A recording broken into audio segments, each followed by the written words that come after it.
It's a sprint race weekend. Will we crown a triple world champion? Who is the greatest Formula One driver of all time? What other records can Max break? Tyres are going to be a big factor this weekend, and we have a rising star. Let's go racing.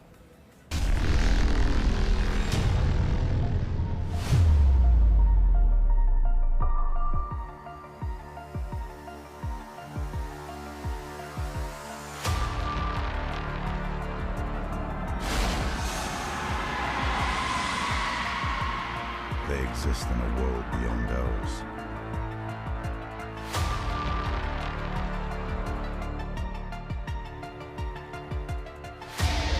This is Formula One.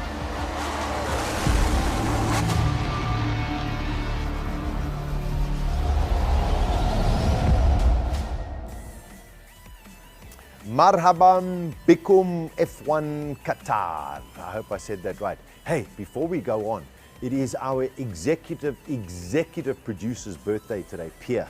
Happy birthday, Pierre, and he's here doing the show. He's actually guiding Fritz for a change. Hopefully Fritz won't cock it up. Anyway, Suzuka, what a place, just an amazing spectacle.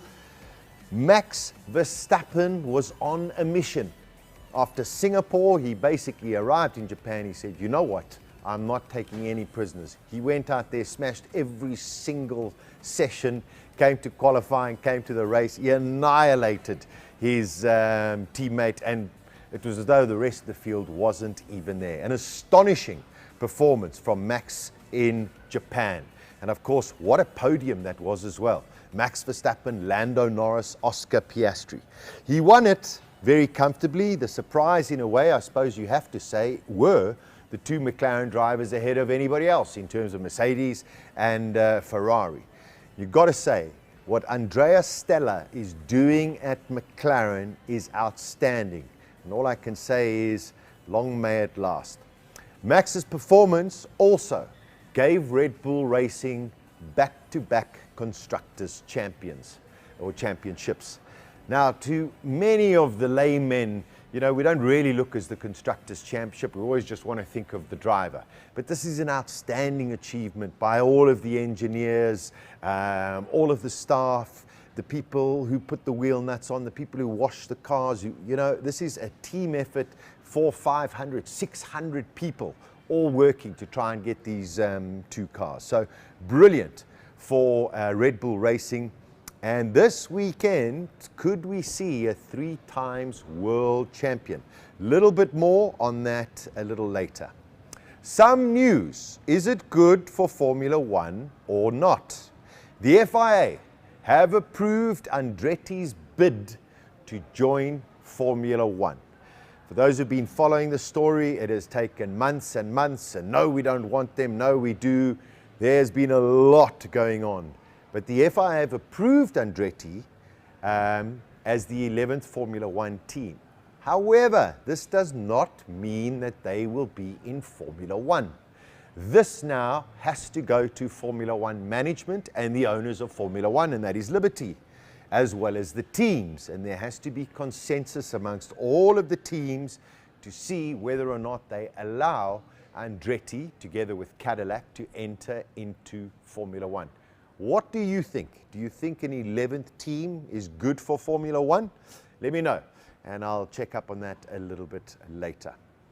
Brilliant to see some ladies getting a chance in the world of Formula One. Over the years, we have had quite a few ladies who have gone in to do some practice runs. Now we've had an official test for Jessica Hawkins. Well done to Jessica, a superb young lady and a brilliant racing driver. Said it was just a dream come true. Made her Formula One test debut with Aston Martin. And who knows, in time, we might have a woman back in Formula One. Because don't forget, we have had women in Formula One before. But I think the parameters have changed so much drastically. The physicality has changed so much over the years that perhaps we are a little bit away, but maybe not too far. Coming up, more news, and some of it is not even about Formula One.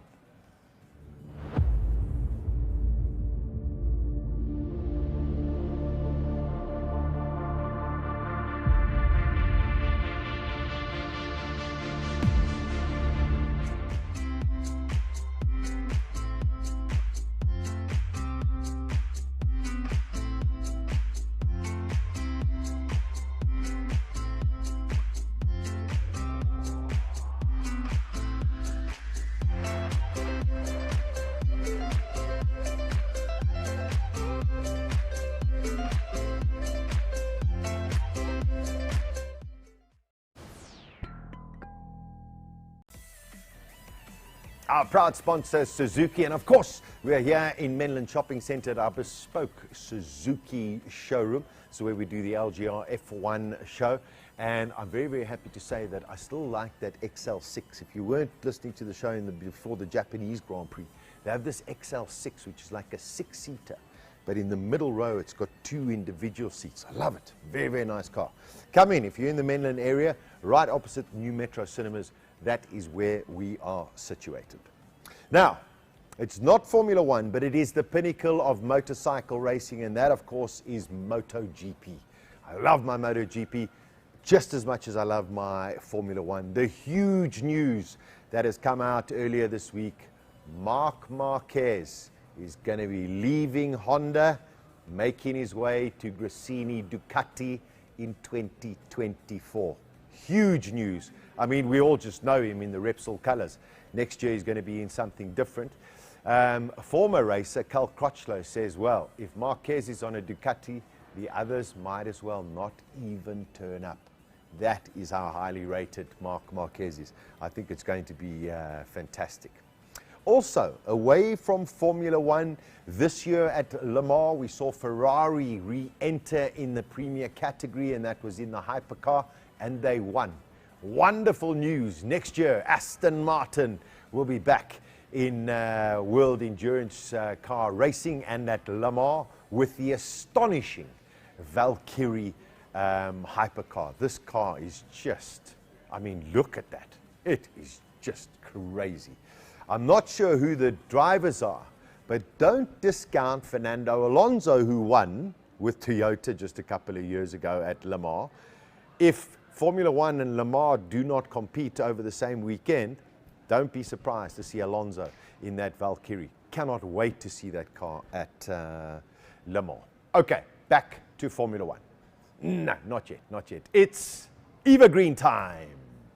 There we go, the wonderful Eva Green. And for those who may sit and say, who the heck is Eva Green? Of course, there she is with Daniel Craig. She was the brilliant, brilliant Vesper Lynd in the movie Casino Royale. Okay, Eva, thank you very much. In 2024, we might have Adidas. Okay, there is a lot of talk that they are going to be the sponsors of Tyres, so it could be Adidas Formula One. Very, very exciting. But who knows, by 2026, you and I might have to own an Apple product if we want to watch Formula One. Yes, Apple has put in a bid worth over $2 billion for global Formula One streaming rights. Now, this has to happen only once all the broadcasting rights contracts with Formula One come to an end, because there are a lot of broadcasters in the world that also own the streaming rights as well. So basically, Apple are saying, let's get all of that done, and then we'll pick it up from there. If you think Apple have got something like, I don't know, $500 billion in cash, what's $2 billion to them? It's going to be some interesting times. The Alfa Romeo team are still with us in 2023. Next year, we're not too sure what they are going to be called, but they do look positive for 2024. Zhou and Bottas will still be there. We don't know what colors they'll be in. However, the big key to the puzzle is James. Yep, James Key now is back. Well, he's at Sauber and Alfa Romeo, and I have huge respect for James Key. So I think that he could really turn it into a dynamic team next year. Coming up, a quick look to the future and the Qatar Grand Prix.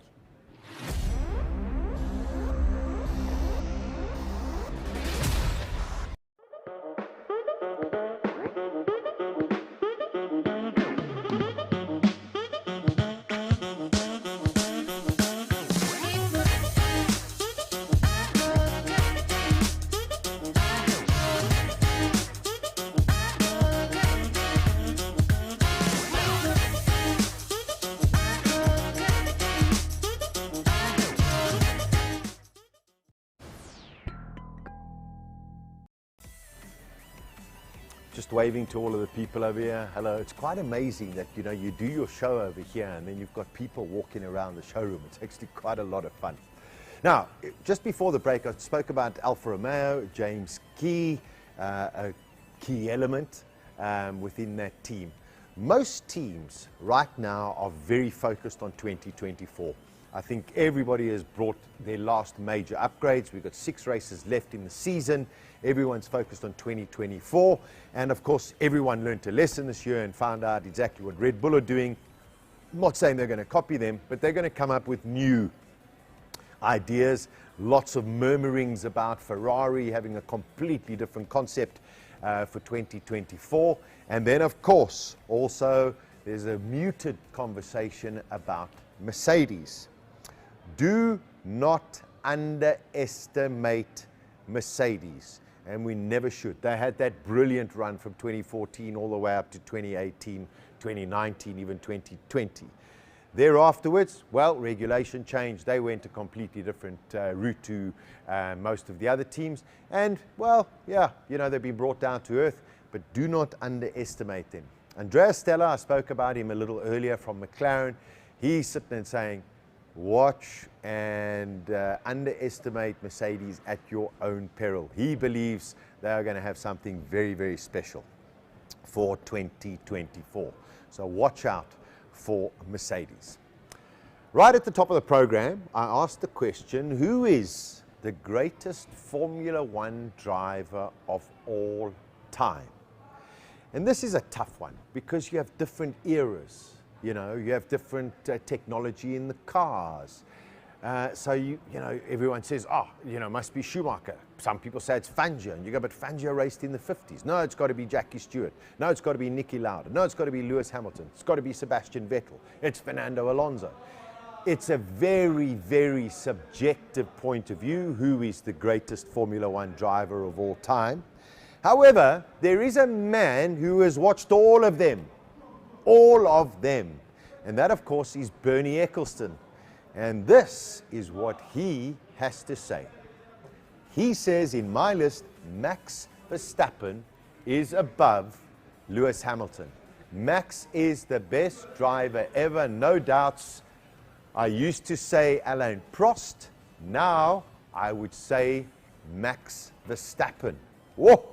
That is an incredible statement from Bernie Ecclestone.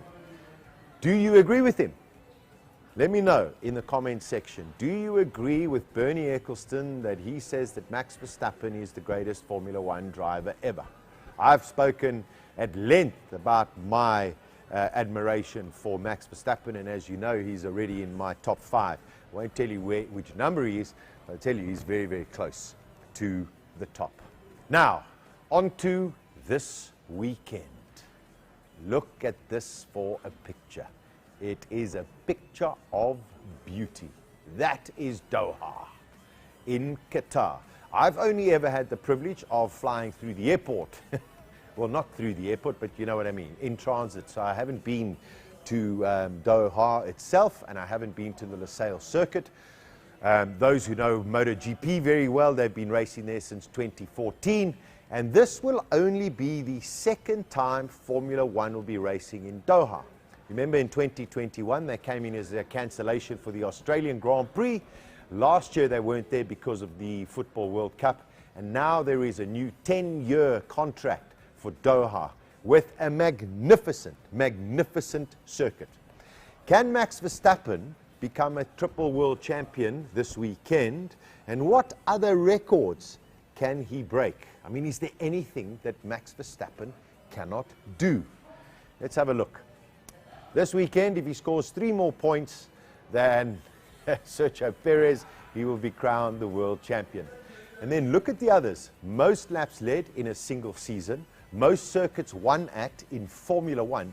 He's already in 3rd place. That means that he's won at just about every single racetrack that he has raced at. It is astonishing what Max Verstappen has done so far in his career, and who knows what he might do going forward. Now, for a few drivers, it is going to be an unknown because back in 2021, certain drivers were not on the grid, and one of those, of course, was Kevin Magnussen. Remember, him and Grosjean got dropped out, and he comes back now to race for the Haas team. And he comes out and he says, well, you know what, this is a new circuit for all of us, but for me, I think I'm going to be pretty good. They do a lot of simulation work, and he's very, very excited to get amongst the Haas team. Yeah, at the moment it's quite noisy out there. People, there we go. I can see why they're so excited. They're in the chimney. They're in the chimney. That's why people are all excited. So that's it. That's just the lovely ambience that we have over here. Also, new experience for this guy is just terrific, Liam Lawson. Liam Lawson says this weekend's going to be a little bit more tricky because there is only the one practice session. But Lawson says basically it is high speed, high cornering, heavy braking. He says it's going to be a tremendous amount of fun. If they can get a decent setup in that AlphaTauri, he says he's going to be quite happy. Coming up, we have a rising star and all you need to know about this weekend's sprint race weekend.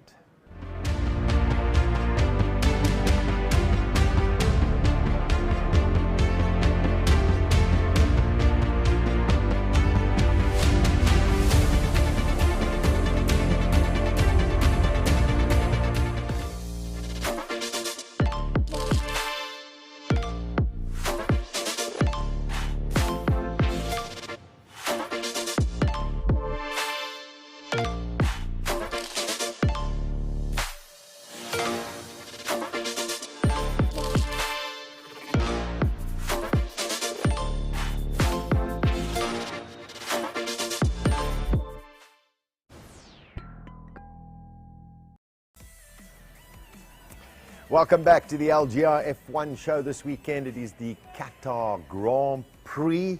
A rising star. This guy is the business. What a season he is having for McLaren, and I'm talking about none other than Oscar Piastri.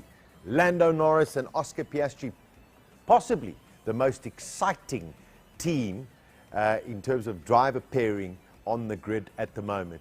Piastri started off a bit slowly, trying to find his feet, but all of a sudden he's up to speed with Lando Norris. He has been astonishing in Japan. He had never raced there before. Brilliant in Singapore, never raced there before. And I think he comes to Qatar as well, having never raced here before.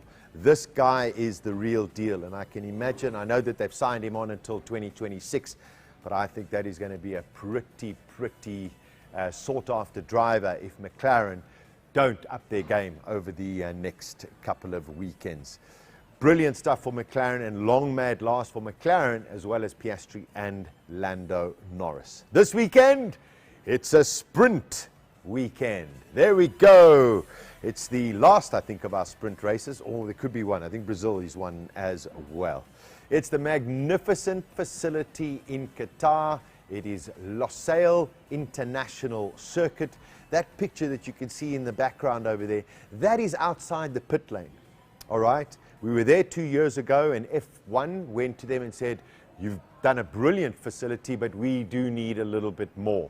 And they've upgraded various parts of the track, various parts of the facility as well. So I think we're in for a magnificent Grand Prix this weekend. The teams were here in 2021. Few drivers suffered with punctures because of strategy. And tyres are going to be a critical call, especially when they only have one free practice. Because we have the free practice, and then of course we have the sprint qualifying. There is lots of data, but they're going to have to make the right calls. Let's look at the Pirelli compounds for this weekend. Very similar to Japan. We've got C1, C2, and C3 because of the very, very high-speed corners. So that is what the tyres are going to be. There's going to be a lot of load on the front of the car. Medium-high downforce grip is going to be crucial for all of the drivers around this track. And it's, of course, a track also we don't want to have too much drag. That is going to help, that is going to really, really shred the tyres. But the wonderful thing is we also have lots of overtaking opportunities. Let's have a look at the circuit. It's quite a long track, 5.4 kilometers. We're going to be racing for 57 laps. It is a night race. Let's have a little bit more detail at the circuit. There we go. Let's keep that up there for quite a while. You can see how fast this track and the circuit is. Overtaking points, of course, there at turn number 1. And then, of course, you do have a chance there at turn number 4. And then coming down the back straight, going into the final 2 corners. Opportunities galore. Also, one thing that we've got to watch out for at the start, okay, most people go to the left-hand side of the track and then cut in across the apex. Max Verstappen in 2021 went in the inside of turn number 1 and then peeling into that double apex. Just fantastic. There are various lines that we can take. And if we zoom out there again, also if you've got 11, 12, 13, 14, quite reminiscent, although the other way round, of the wonderful circuit in Turkey. So I have so much appreciation for this circuit. Watch 11. Look at the speeds, 245, 275, 270, 260. Those are the speeds they're going around those corners at. Just magic. Cannot wait for it. It is going to be something. Oh, just got a reminder here. There will be rain. No, I'm only kidding. There won't be rain this weekend in Qatar. It's going to be very hot. Even though the race is at 7 p.m. local time, let me tell you, the temperature is going to be roughly 38 to 40 degrees air temperature. One thing we have to worry about a little bit in the evening in Qatar, wind and also dust. Sometimes the track can get very, very dusty. But the track evolution is very, very high at Losail. So we'll see times coming down the whole weekend. Sprint race should be a tremendous amount of fun. And then, of course, the main race on Sunday. Let's have a look at our TV schedule for this weekend when we can get all of the times. Starting off at, what's that, 3:30 on a Friday afternoon. We've got the sprint race on Saturday, sprint shootout on Saturday, the sprint race on Saturday, and then, of course, the main race, which is going to be 7 p.m. our local time. King Max this weekend could equal Jack Brabham, Niki Lauda, Nelson Piquet, Ayrton Senna, Jackie Stewart in achieving at least 3 World Drivers' titles. More than likely it's going to happen, but I think we're going to have a cracking race in Losail in Qatar. Enjoy the race. Let's go racing.